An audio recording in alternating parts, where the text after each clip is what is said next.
Hi, everyone. I'm Elaine Quijano, live from the third and final presidential debate here at the University of Nevada in Las Vegas. In just 2 hours, Hillary Clinton and Donald Trump will face off for the last time before Election Day, which is now less than 3 weeks away. The primetime showdown comes with early voting already underway in more than 30 states. At least 2 million voters have already cast their ballots. Trump is taking the stage tonight, embroiled in multiple sexual assault allegations and trailing Hillary Clinton in the polls. And Clinton is dealing with her own challenges as well. She's been facing a new round of questions about her authenticity and trustworthiness after the hacking of her top campaign advisor's emails.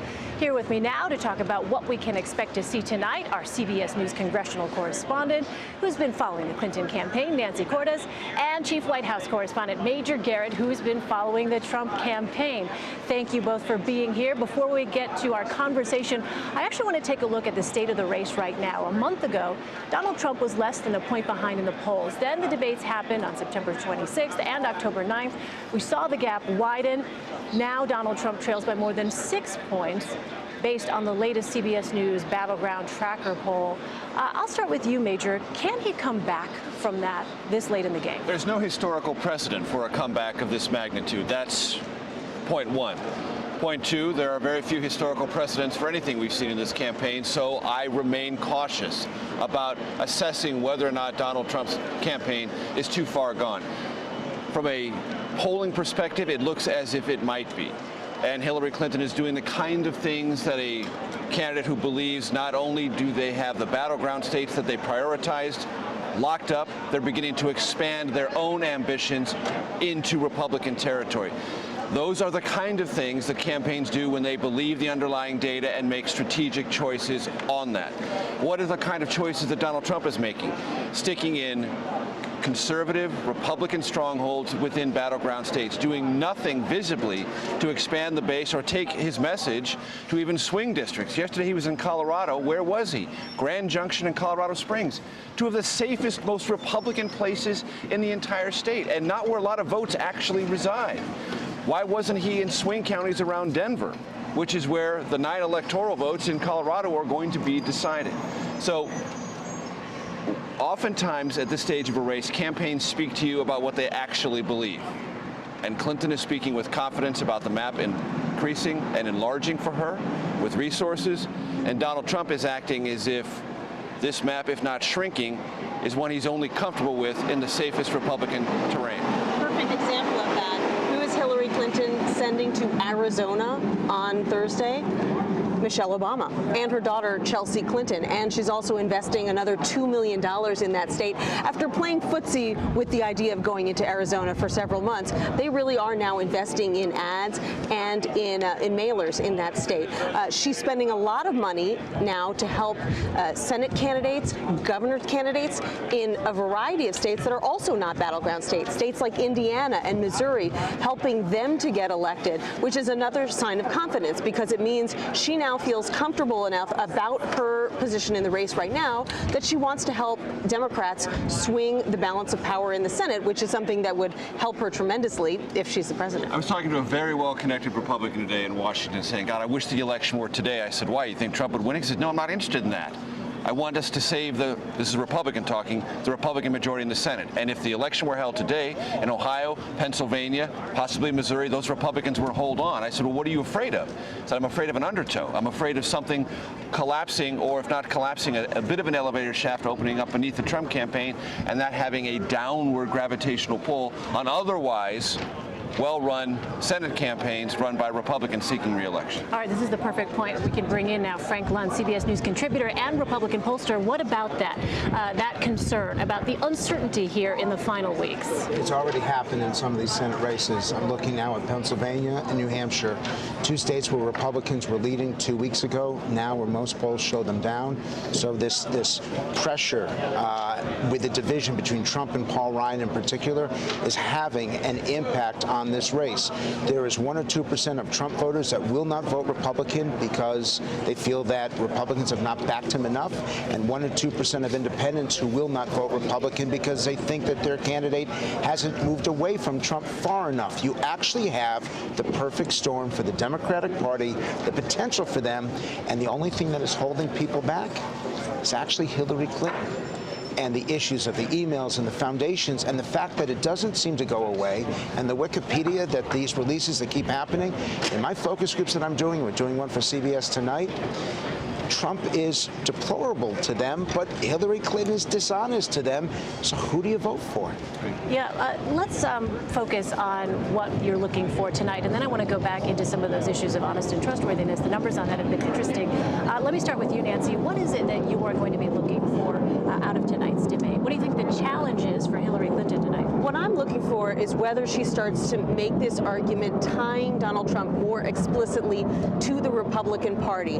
Up until now, she's really been arguing throughout this campaign that he's something other than the Republican Party, that he is not a real Republican, that he doesn't share values with Republicans, that he's, somehow not even of this political system, and that there are problems with him. And that is something that's been deeply frustrating to Democrats, because they want her to tie Donald Trump to other Republicans. They want him to pull other Republicans down. They don't want this split that we've seen in the polling, where actually these Senate Republicans are doing a few points better than Donald Trump.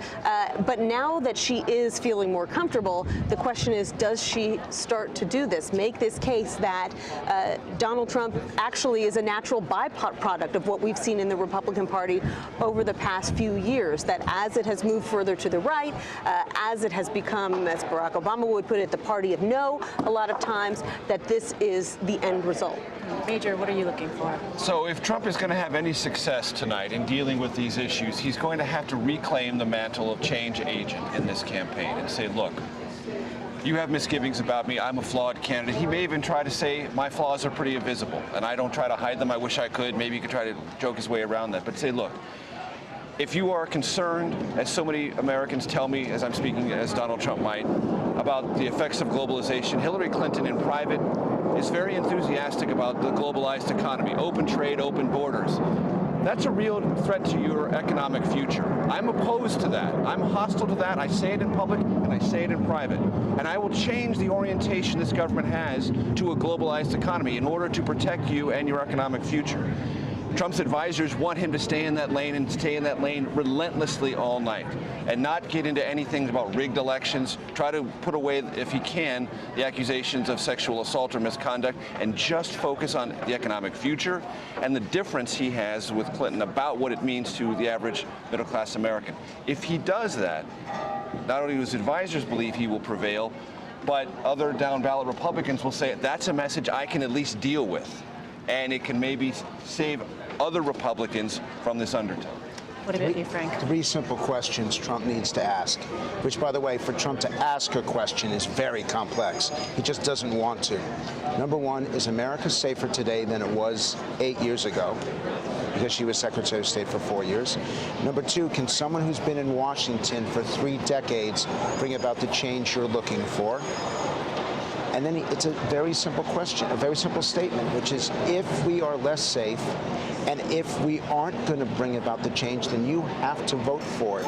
I agree with what both of you said. He's got to empower the voters and forget that it is his name on the ballot.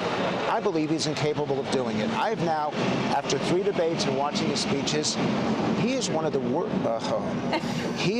worst candidates I have seen in modern times for an electorate that is so desperate for what he has to offer. You know, even at his campaign events, he will now say, my staffers want me to talk about policy, but let me just tell you a little bit more about these women and what's wrong with them and why they're so unattractive. And so there's no indication that somehow at a debate he would suddenly be more disciplined and make one of these many very compelling arguments that any other Republican candidate would be very disciplined about making in a situation like this. There are certainly many, many angles to go after Hillary Clinton and to stick with it and to make a case that would make her very vulnerable. The question is, can he stick with it? Often she'll just, at these debates, she'll just throw out a little, tidbit for him, and he'll go running and chase after it. And her strategy has been, I'm going to stay calm. I'm going to smile. I'm going to look like he's not getting to me. I'll let him look like he's getting worked up, and I'm more presidential. And look, the important thing about the third debate is it's the third debate, and so much of this has been baked into the consciousness of the country, not only in what they see and have seen in the real debates, but what they've seen in the satirical treatment of them on Saturday Night Live and so many other places. Impressions now are, if not fully in concrete, they are very well settled. So it's very difficult, I think Frank would agree with this, to remake yourself, to be a new anyone, a new Trump, a new anything in the third debate, because so much of what has been a part of your past is embedded in the impressions people have of what they hear, no matter what you say. And all they want from him is a sense of humility, of empathy, of understanding that the words that he has used in the past are unacceptable. And in terms of the positive, in her case, she can actually talk about bringing the country together. That message that she started at the Democratic National Convention is the most positive message that she has. Not one and not unity, but actually bringing different groups together. If I were her, I would actually compliment the Republican Party. I would do exactly what Bill Clinton did at the convention. I would say, you know what? Paul Ryan is right, and give an example. You want to pull Republicans away, don't smash them, embrace them, because that puts Trump in the most impossible position. His head will explode, and then we'll all get a chance to see the tape over and over and over again. That's an interesting idea, but Nancy, let me go back to something that Frank brought up with this focus groups and this issue of honest and trustworthiness with Hillary Clinton. We've talked about this so many times during the primary. This was something that Bernie Sanders hit her for, this notion of being transparent. We took a look at the numbers. Really, they've stayed right around 60, 63, 64% of people don't think that she is trustworthy. Right.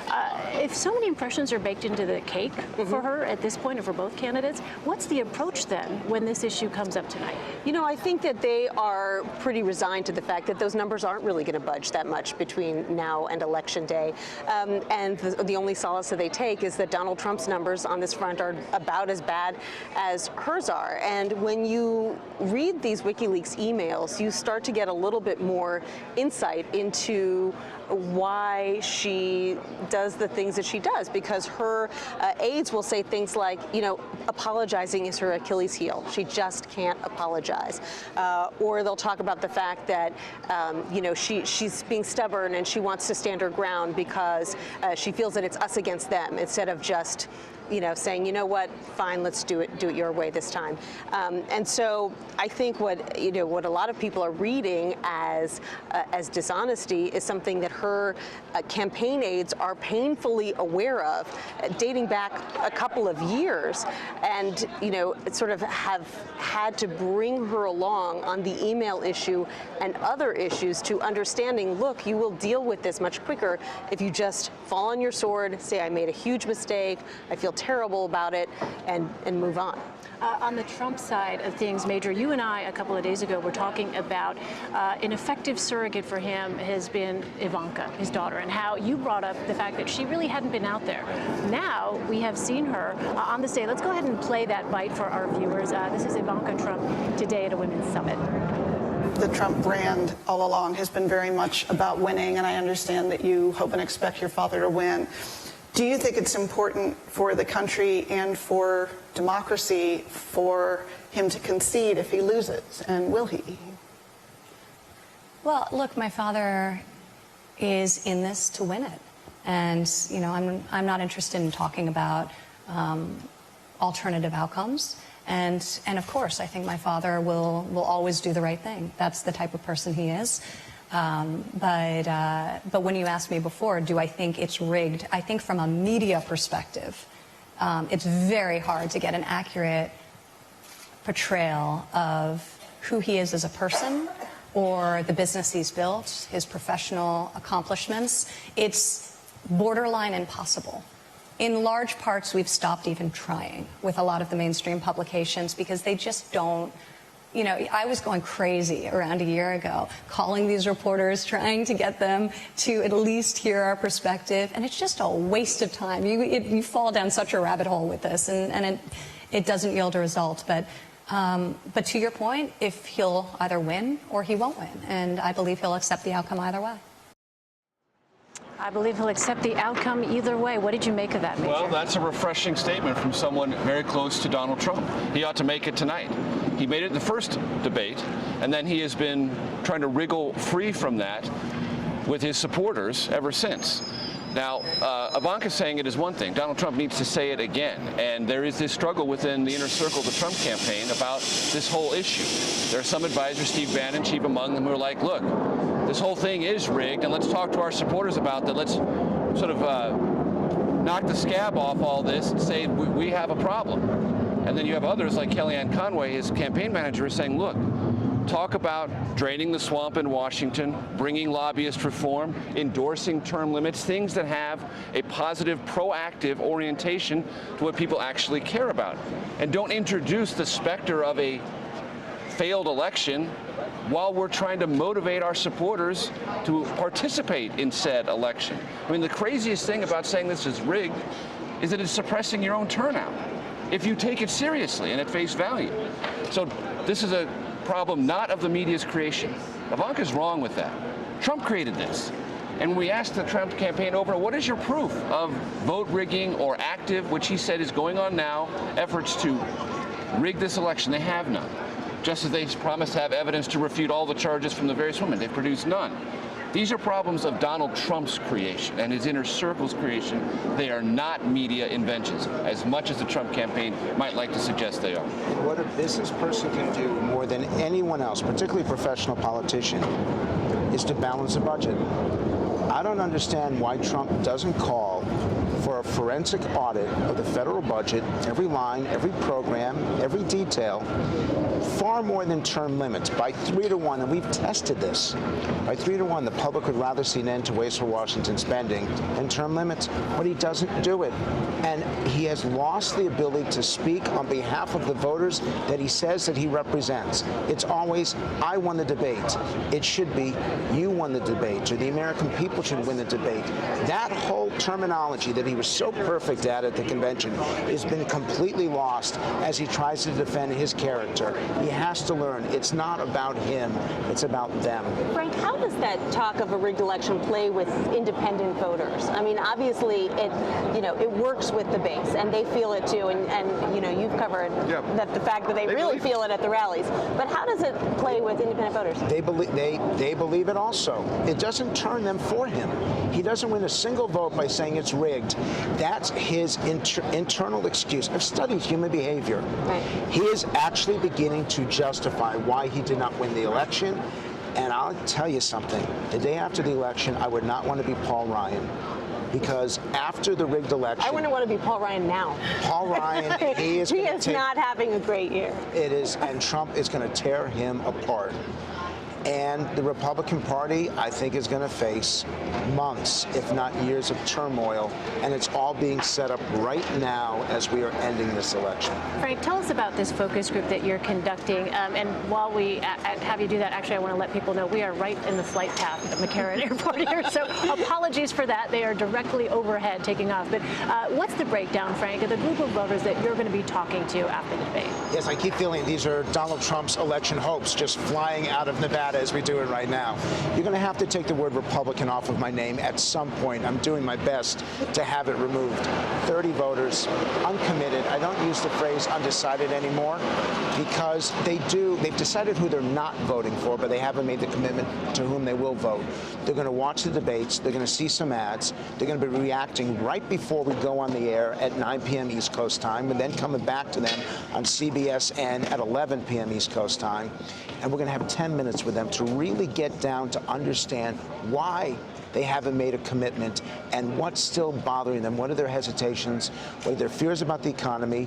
What are their priorities? And why have they not made a decision? And I'll make one projection for you, that where they go tonight, this is it. That if Donald Trump cannot bring them over tonight in this debate that'll be watched by 65 million people, then it's done. Tonight's an important night. One other thing I want to point out, there's a financial aspect to this debate. In the last week and a half, a lot of Republican donors, reliable Republican donors who had gathered money, bundled money for Donald Trump, are finding it very hard to find any more money, and they're becoming reluctant themselves. Trump has a national call-around scheduled for tomorrow after this debate.